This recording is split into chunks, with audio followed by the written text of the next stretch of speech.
You ask Tiger to solve. This deals with linear equations with one unknown. The final result is x equals 9. Let's solve it step by step. Group all x terms on the left side of the equation. Subtract 7x from both sides. Group like terms. Simplify the arithmetic. Group like terms.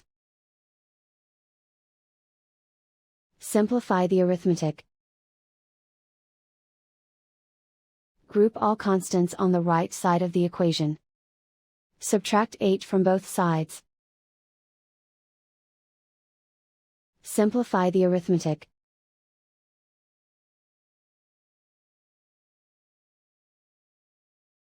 Isolate the x. Divide both sides by -2. Cancel out the negatives. Simplify the fraction. Cancel out the negatives.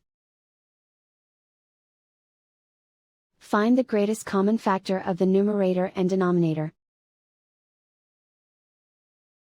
Factor out and cancel the greatest common factor. And so the final result is x equals 9.